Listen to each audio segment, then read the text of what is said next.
Ada satu rumah teman-teman sekalian, di situ ada orang bunuh diri, gantung diri.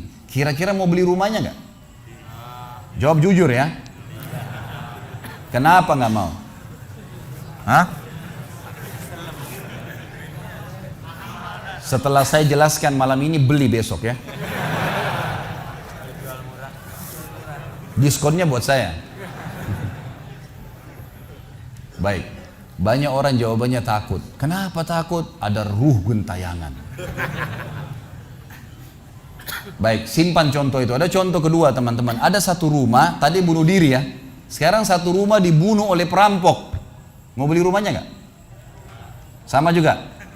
Masya Allah cuma 3 orang yang jawab, yang lain berani semua ini. Nggak mau juga beli. Kenapa? Takut. Ada ruh gentayangan. Teman-teman sekalian, ambil dari saya malam ini. Dengan izin Allah, ini ilmu dari wahyu, bukan dari saya. Tidak ada ruh gentayangan. Nggak ada ceritanya dalam Islam kuburan terbuka pocongnya keluar. Nggak ada itu. Nggak ada tangan dari kloset tarik-tarik orang. Itu semua dusta. Dusta. Perusakan akidah dari media-media syaitan nih. Sinetronnya, filmnya, segala macam.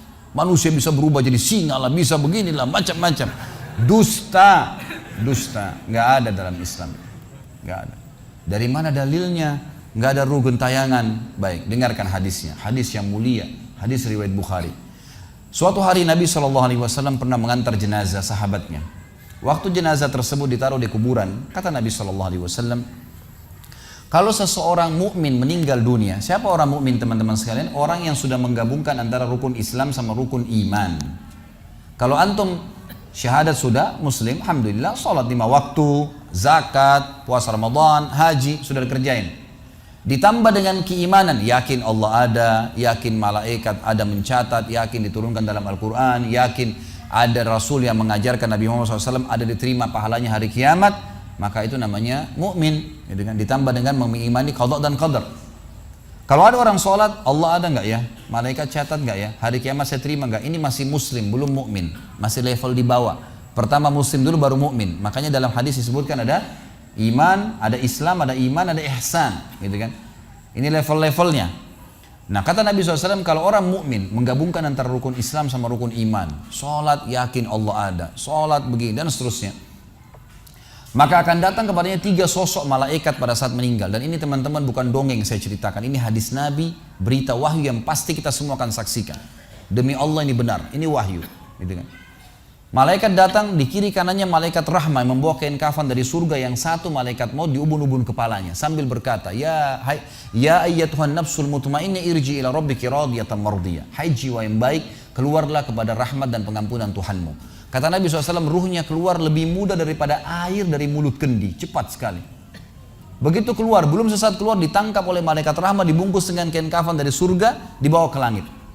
Begitu dibawa ke langit, menembus 7 lapis langit, semua malaikat-malaikat di atas langit sana berkata, ruhnya siapa ini? Sungguh mulia ruh ini. Kenapa? Kata Nabi SAW, karena ruh itu mengeluarkan bau yang lebih wangi daripada bau kasturi. Semoga kita semua insya Allah termasuk. Maka kata Nabi SAW, malaikat rahmah mengatakan ini fulan bin fulan, namanya yang paling mulia di dunia. Lalu kemudian ditembuskan sampai langit ke-7, lalu kemudian terdengar suara dari langit ke-7. Allah Azza wa Jalla berkata, catatkan hambaku ini termasuk penghuni surga, kembalikan dia di dunia, di sana saya ciptakan, di sana pula saya akan bangkitkan. Diantar ruhnya bersamaan jasadnya, diantar oleh kerabatnya. Baru 3 langkah mereka jalan, dia masih bisa, ruh ini masih mendengarkan suara sendal mereka. Lalu malaikat datang mendudukkan dia lalu berkata, siapa Tuhanmu, siapa nabimu, apa kitabmu? Lalu dia kalau orang beriman, kata Nabi SAW, Allah berfirman, yuthabbitullahu alladhina amanu bil qawli tsabit fil hayatid dunya fil akhirah. Allah akan tetapkan jawaban lisan orang-orang beriman di dunia. Kalau dia belajari agama ini lalu ditanya kenapa kau sholat, kenapa kau puasa, dia akan punya jawaban dari wahyu. Dan di akhirat kata ulama tafsir adalah yang dimaksud pertanyaan mungkar nakir atau malaikat di kuburan. Ringkas cerita adalah dia akan menjawab, Tuhanku Allah, Nabiku Muhammad, kitabku Al-Quran. Pada saat dia jawab jawaban itu teman-teman sekalian, maka tiba-tiba saja kata Nabi SAW, malaikat tersebut membukakan baginya pintu neraka. Azab, siksaan, orang teriak-teriak, api yang berkobar-kobar, dia ketakutan. Kata malaikat, lihat dari apa Allah selamatkan dirimu. Karena kau beriman, kau nggak jadi masuk sini, ditutup. Supaya dia tahu nih, kalau dia berbuat salah akan masuk situ, ditutup. Dibuka pintu surga, dayang-dayang, permadani, istana yang luas, luar biasa. Dia gembira. Lalu kata malaikat, kau akan masuk di sini. Maka si mayit tersebut pun berdoa mengatakan, ya Allah cepatkan waktu karena aku ingin masuk ke dalam surgaku. Lalu datang di sebelahnya orang yang tampangnya gagah, badannya bersih, wangi, saking sempurnanya kata jenazah ini. Ruh ini berkata, siapa kamu ini? Sungguh sempurna ciptaan Allah pada dirimu. Maka dia berkata, diam dulu. Maka dia berkata, gitu kan? Dia berkata, saya amal soleh akan menemani kau sampai hari kiamat. Insya Allah setelah riwayat ini kita sholat. Saya amal soleh akan menemani kau sampai hari kiamat. Maka kata Nabi SAW terdengar suara, ya Allahu alam di sini disebutkan Allah atau malaikatnya, tapi yang jelas menyampaikan dari Allah Subhanahu Wa Taala, lapangkan kuburan hambaku ini seluas pandangan matanya dan bukakanlah pintu surga baginya setiap pagi dan petang dia melihat. Maka jadilah kuburannya taman dari taman surga sampai hari kebangkitan. Baik. Sebaliknya kata Nabi SAW, kalau orang fasik, siapa tadi fasik? Muslim yang masih berbuat maksiat. Teman-teman hati-hati. Jangan kena mengandalkan sudah syahadat kemudian bebas berbuat dosa. Hati-hati. Fasik dan orang kafir proses matinya sama. Kata Nabi SAW, orang fasik dan orang kafir akan datang kepadanya 3 malaikat. 2 malaikat azab di kiri kanannya, 1 malaikat maut di bunuh-bunuh kepalanya yang berkata, hai jiwa yang busuk, keluar kepada kemurkaan Tuhanmu. Maka ruhnya berantakan di tubuhnya, tidak berani keluar. Lalu malaikat maut menariknya dengan keras, ibaratnya seperti bulu domba yang dibasahkan, dililitkan di pohon berduri, lalu ditarik dengan keras sehingga berantakan bulu domba itu. Keluar, belum sesaat keluar ditangkap oleh malaikat azab, dibungkus dengan kain kafan dari neraka, dibawa. Baru langit pertama nggak dibukain pintu oleh para malaikat. Lalu malaikat langit berkata, siapa ruh ini? Sungguh buruk ruh ini. Kenapa? Kata Nabi SAW, karena ruh itu mengeluarkan bau yang lebih busuk daripada bau bangkai. Wa na'udzubillah. Lalu malaikat azab membawa mengatakan, ini ruhnya fulan bin fulan. Ya. Orang yang disebutkan nama paling buruk di dunia. Lalu terdengar suara dari langit. Allah berkata, catatkan hambaku ini termasuk penghuni neraka. Di sana, kembalikan dia di dunia, di sana saya ciptakan, di sana pula saya akan bangkitkan. Di antara ruhnya bersamaan pengantarnya mengantar jenazahnya. Begitu masuk dan 3 langkah. Ya. Orang-orang mengantarnya lewat, malaikat datang mendudukkan dia mengatakan siapa Tuhanmu, siapa nabimu, apa kitabmu. Walaupun muslim, rekam baik-baik ini. Ya. Lahir dalam keadaan Islam, sesekali sholat, fasik, masih banyak masih tidak tobat sebelum meninggal, sama. Jawabannya kata Nabi SAW dengan orang kafir, innama aqulu kama kana yaqulun nas. Saya nggak tahu, saya cuma ikut-ikut dulu orang bilang apa, nggak bisa jawab. Lalu kemudian dibukakan baginya pintu surga, dayang-dayang, permadani, istana, pemandangan yang luar biasa, gitu kan? Maka dia kagum, kata malaikat, lihat dari apa kau haramkan dirimu. Dulu kau bisa masuk sini, tapi kau tidak mau, ditutup. Dibuka pintu neraka, azab, siksaan, orang dipotong, teriak-teriak, kesakitan. Lalu dia ketakutan, kata malaikat, ini tempat kau selamanya, kau tidak akan bisa lari. Maka dia berdoa mengatakan, ya Allah jangan kau cepatkan waktu karena aku tidak ingin masuk ke dalam nerakaku.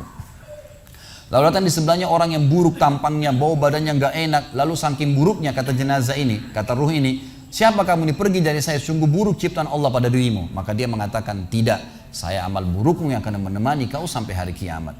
Lalu dalam penutupan hadis Bukhari ada 2 riwayat. Yang pertama, Allah Azza wa Jal ya, mengirim kepadanya malaikat yang tidak punya penglihatan dan pendengaran. Allahu alam bagaimana nih? Yang membawa sebuah besi. Yang kalau besi itu seluruh jin dan manusia bersatu mau membalik saja mereka tidak mampu. Bayangkan seluruh jin miliaran, seluruh manusia miliaran, balik saja mereka tidak mampu. Ini saking kuatnya malaikat tersebut. Maka menghantamkan ke tubuh orang ini hancur, diutuhkan kembali lagi. Begitu terus sampai hari kiamat. Riwayat yang kedua mengatakan Allah Azza wa Jal membuat dinding kuburannya merengut tubuhnya, menjepit tubuhnya sampai seperti ini tulang rusuknya. Kembali lagi, kata ulama hadis digabungkan keduanya, dipukul sambil diremukkan, dikembalikan lagi, begitu terus sampai hari kiamat. Maka teman-teman sekalian, dalil ini sebagai penutup dalam sesi pertama materi kita, teman-teman sekalian, dalil ini menjelaskan tidak adanya ruh gentayangan dalam Islam, nggak ada. Kita tarik ke contoh tadi, orang yang bunuh diri tadi berdosa besar bukan? Dosa besar. Berarti dia meninggal sekarang di kuburan lagi disiksa. Nggak ada ceritanya keluar ganggu orang atau balas dendam. Gak ada waktu. Hancur, remuk, dikembalikan lagi. Begitu terus. Kemudian juga sama. Orang tadi contoh kedua yang dibunuh sekeluarga. Kalau dia muslim maka dia mati syahid. Matinya mulia bukan?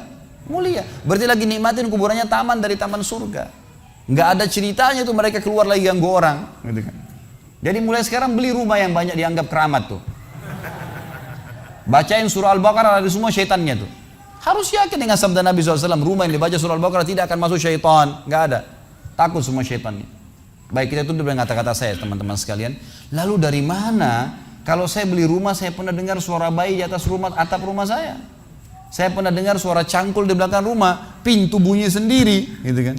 Itu semua permainan syaitan yang ada di sekitar rumah itu, atau Anda yang bermasalah. Harus diruqyah.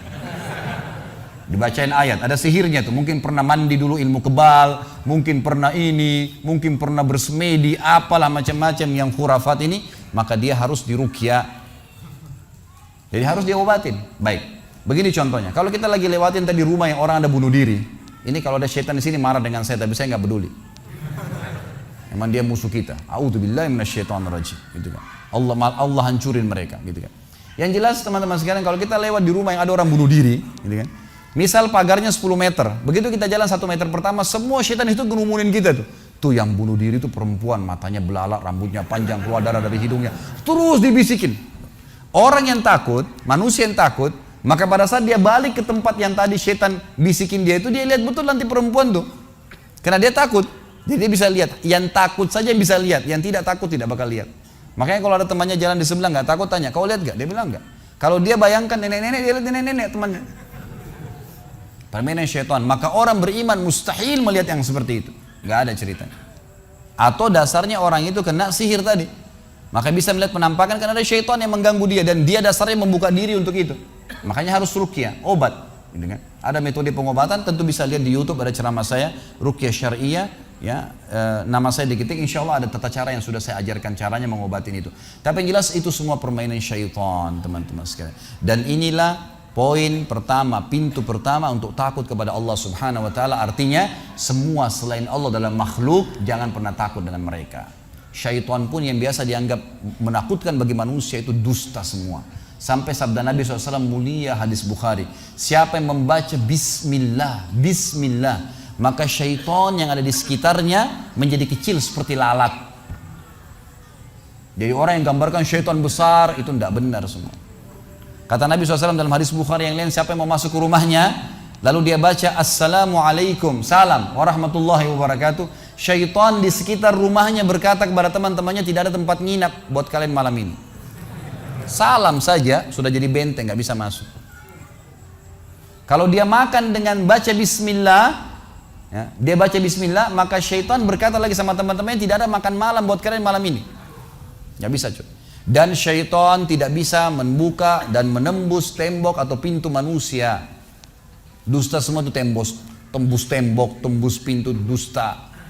Karena Nabi SAW yang bilang, syaitan tidak bisa membuka kembali pintu yang ditutup oleh manusia. Syaitan tidak bisa membalikkan ya panci yang sudah ditutup oleh manusia. Maka padamkanlah lampu kalian, tutuplah panci-panci kalian, karena syaitan bisa menunggangi makhluk yang lain.